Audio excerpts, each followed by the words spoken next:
Kita lanjutkan lagi contoh ya, yang berikutnya tentang interpretasi data. Kali ini tentang data dari reaksi yang dijalankan fase gas dengan fixed bed. Ya. Di awal kuliah kita sudah membicarakan misalnya menggunakan pilot plant. Nah, ini mirip itu. Poinnya di sini adalah contoh membuat metil merkaptan. Metil merkaptan itu CH3SH dengan mereaksikan uap metanol dengan gas H2S. Ini pada fase gas terjadilah reaksi ini menjadi metil merkaptan plus H2O. Sebagai catatan, sebenarnya metil merkaptan itu biasanya ada di gas alam, meskipun kadarnya dalam mungkin ratusan bahkan mungkin ribuan ppm dan dihilangkan karena senyawa sulfur. Tapi kali ini memang sengaja dibuat ya, karena ini merupakan salah satunya bisa menjadi regulator dalam polimerisasi misalnya. Ini ya topiknya. Yang penting ini kita membicarakan reaksi fase gas, datanya diperoleh seperti ini. Jadi ini eksperimen fixed bed yang dijalankan secara kontinu ya, pada suhu di sini diketahui ya, suhu 413 derajat Celcius dan 427 derajat Celcius, ada dua suhu. Nah, karena ukurannya tidak terlalu besar, di sini fixed bed dengan diameter 1,85 feet dan tingginya 13 feet. Tidak kecil tapi tidak terlalu besar, sehingga kalau menurut paper ini dan paten ya, ini gabungan antara paper dengan paten yang sudah disarikan ya, itu bisa dilakukan secara isotermal ya. Ini intinya. Nah, sebagai pengantar, ini ada dua buah reaksi. Yang pertama reaksi utama menjadi metil merkaptan, yang kedua gas metanol bereaksi dengan H2 menjadi dimetil merkaptan. Ini reaksi samping. Ingat, reaktornya apa yang cocok kalau ini ada dua buah reaksi utama dan reaksi samping. Nah, tergantung dari kasusnya. Kita sudah bicarakan dari data ini diketahui nanti reaksi utama ini selektivitasnya metil merkaptan itu 98,3% sampai 99,1%. Itu selektivitas yang menjadi metil. Sementara yang dimetil merkaptan hanya 1,7 atau dan ya, 0,9%. Jadi sangat kecil. Jadi secara konsep ini meskipun dua buah reaksi bisa dianggap satu reaksi. Ingat, kalau reaksinya yang dominan tunggal, reaktor yang sesuai apa? Plug flow. Nah, memang tepat ini nanti menggunakan fixed bed ya. Ini sebenarnya tugas PPK yang sudah tahun lama, tahun 90-an sekian, saya yang membimbing. Ini interpretasinya ya. Ini kondisinya ya, selain suhu tadi 413 dan 432 derajat Celcius, tekanannya 7,8 atm. Ini fluoridnya umpan, rasionya diketahui 2 mol H2S per mol metanol. Kemudian kecepatan umpan 80,8 galon per jam. Ini yang diamati cairan metanolnya. Ya, karena metanol pada kondisi ruangan cairan diuapkan dulu. Nah, lebih mudah mengukur kecepatan cairan. Ini nanti dikonversi ya. Sementara metanol masih mengandung sedikit H2O 1%. Katalisnya padatan di sini ya, menggunakan ini sudah diringkas katalis padatan yang nanti mengandung 10% wolfram ya, K2WO4 ya. Ini ada datanya tersendiri, tapi untuk interpretasi katakanlah ini diketahui demikian. Nah, terus ini reaksinya kita anggap order 2 karena metanol bereaksi dengan H2S, jadi order 2 ya. Terus asumsi-asumsi kita anggap plug flow sudah jelas, terjadi reaksi yang terjadi isotermal sudah jelas, dan pendekatannya gas ideal ya. Ini reaksi tadi order 2. Tapi ingat, kita pernah diskusi kalau itu reaksi organik kemungkinan terjadi kesetimbangan reaksi. Nah, ini kenapa dianggap searah? Nah, ini tidak dibahas di sini, tapi secara singkat nanti dicari saja besarannya Kp, konstanta kesetimbangan reaksi. Bagaimana caranya? Lewat ya Gibbs free energy delta G.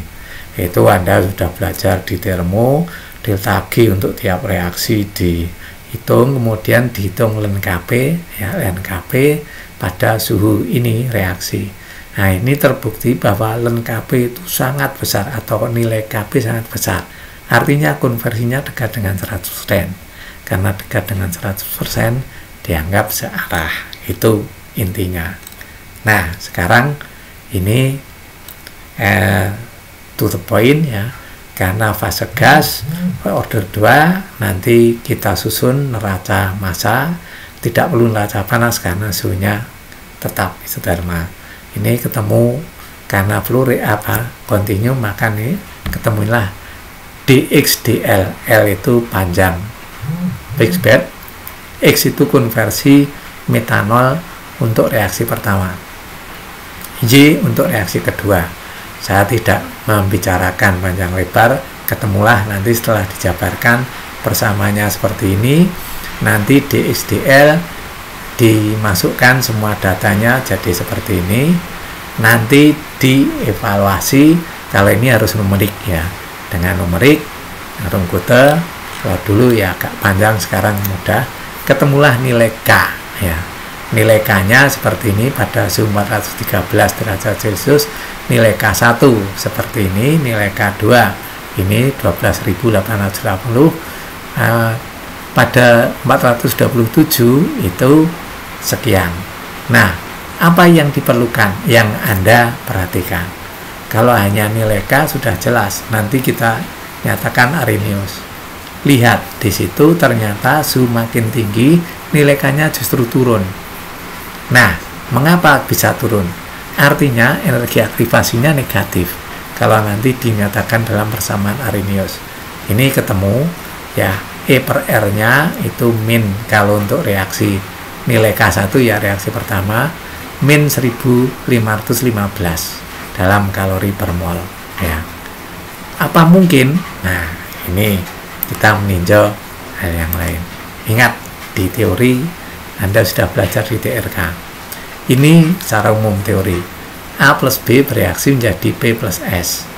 Teorinya bagaimana? A plus B pada posisi level energi ini dieksitasi dulu menjadi A ster dan B ster.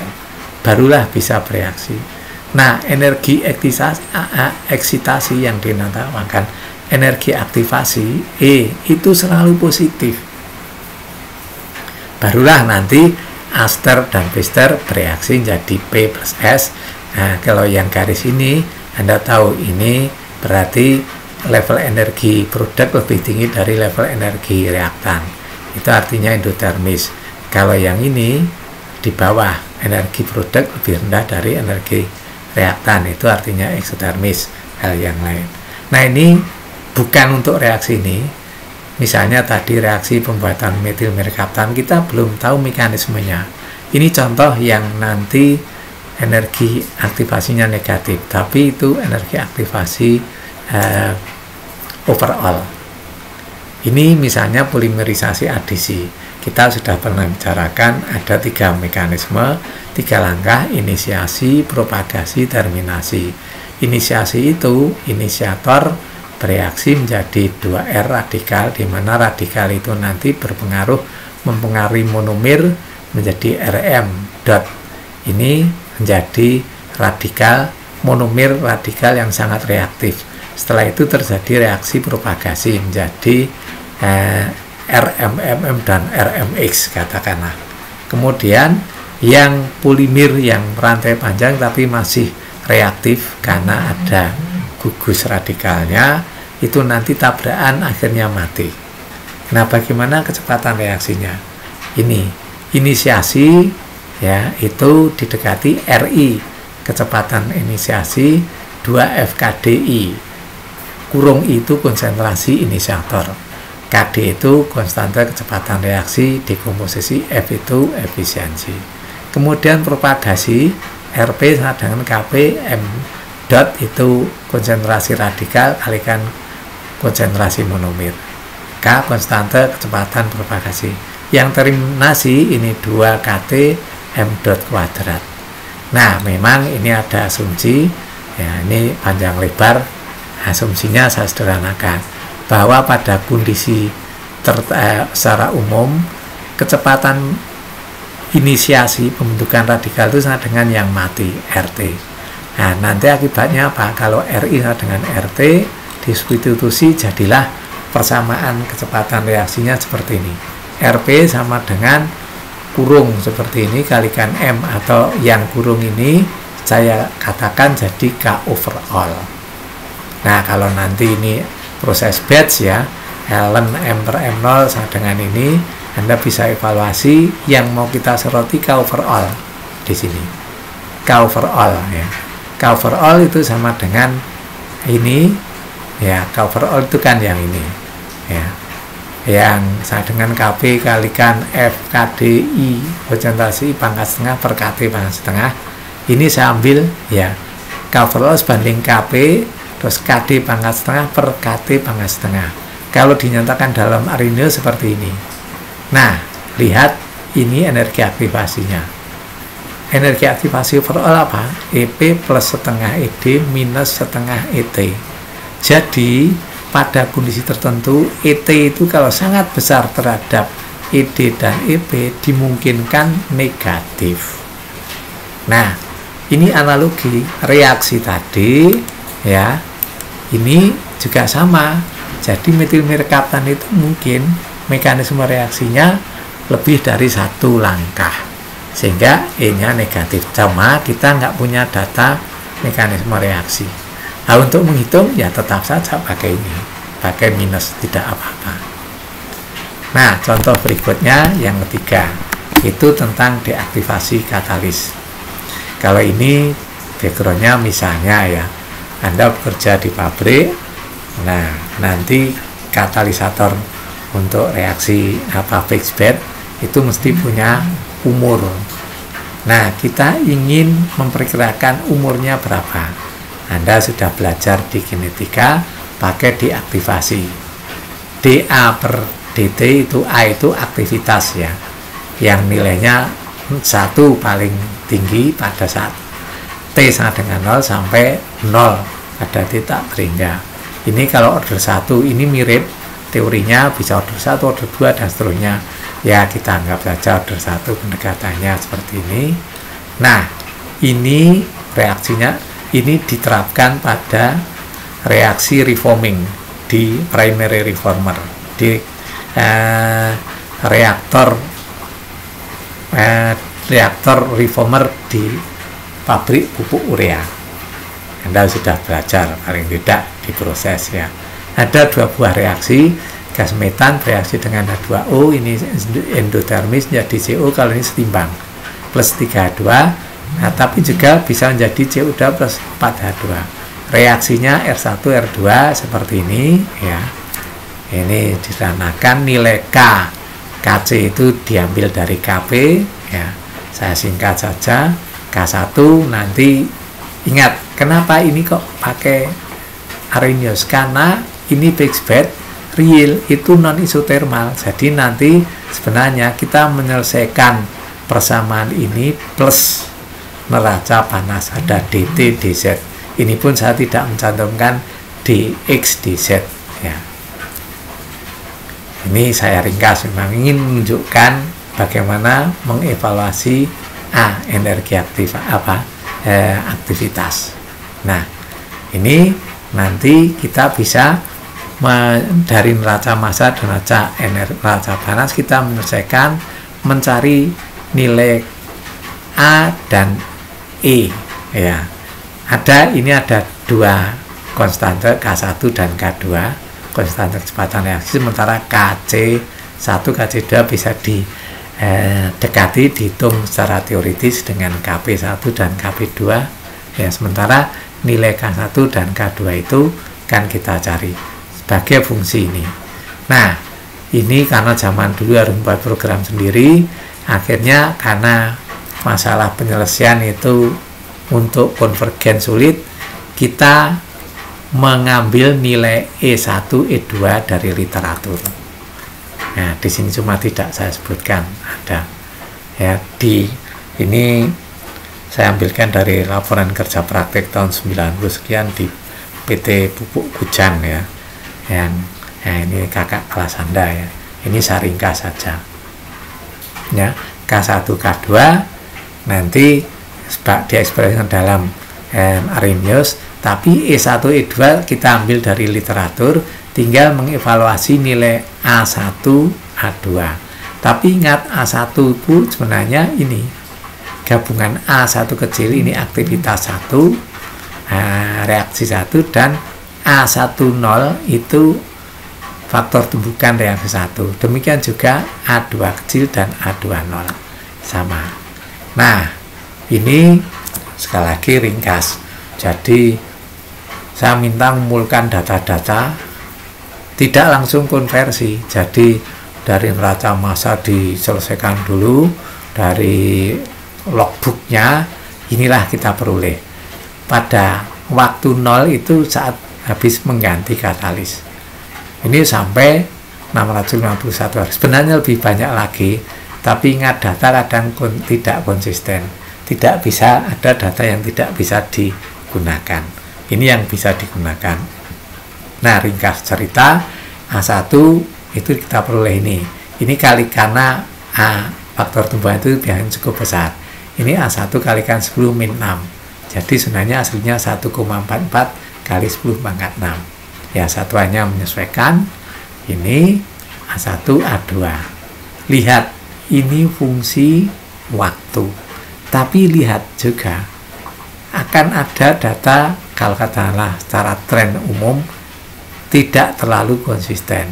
Misalnya A1 pada T0 hari 1,44, A1 pada 49 hari 1,42, pada 175 hari 173 hari 0,47, tapi pada 357 hari 0,512. Nah, naik ya, memang itu katakan kalau eksperimen biasa naik turun, tapi trennya secara keseluruhan turun. Nah, nanti dengan rumus yang ini tadi, apa, A sama dengan A0 kalikan E min KDT, inilah kita peroleh. Sebenarnya A1 itu tadi gabungan dari A1 kecil plus A0. Ini saya jadikan satu, seakan-akan A1 itu fungsi waktu. Ini yang kemudian jadi, ya ingat, karena ini data lapangan ya, ralatnya tidak terlalu kecil, tapi tidak besar sekali. Nah, ini contoh. Kemudian contoh yang ketiga. Ini yang lain saya ambilkan dari salah satu soal ujian. Kalau ini reaksi antara ZA, amonium sulfat, dengan amonium kalsium sulfat, pembuatan amonium sulfat dari Gibbs. Mana itu? Gibbs itu CaSO4. Saya tidak nulis reaksinya, Anda harus belajar sendiri. Bereaksi dengan amonium karbonat, rasanya sudah pernah kita diskusikan ya. Nanti menjadi kalsium karbonat plus amonium sulfat. Reaksinya ionik, searah, cukup cepat, tapi justru nanti yang mengontrol kira-kira neraca transfer massa. Nah, ini kita dekati.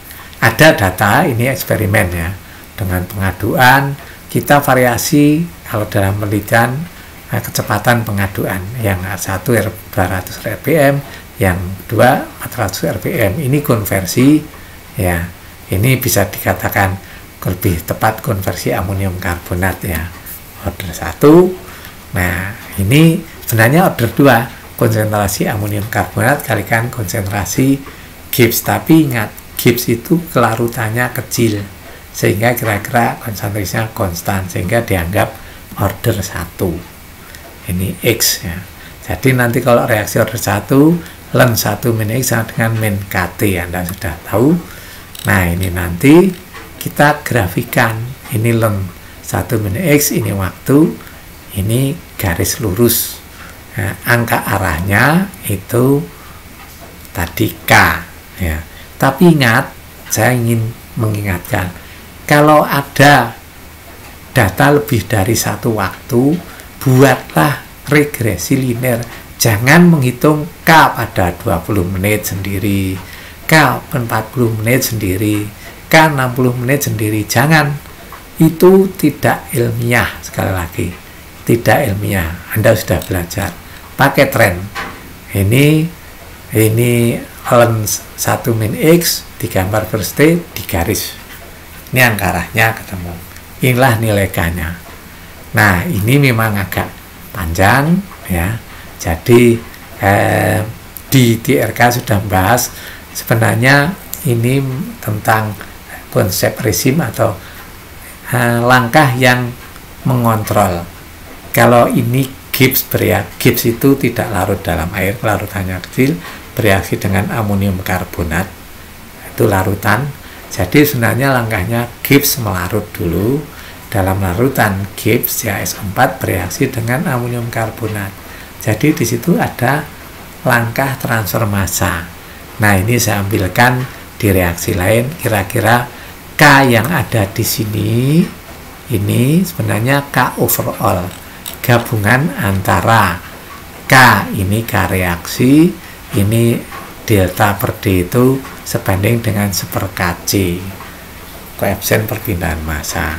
Nah, nilai K overall tergantung dari besarannya. Ini istilahnya penahanan reaksi, yang ini penahanan transfer massa. Nah, saya katakan kalau ini reaksi ion itu sangat cepat, jadi nilai KR-nya sangat besar. Karena sangat besar, 1/kr jadi sangat kecil.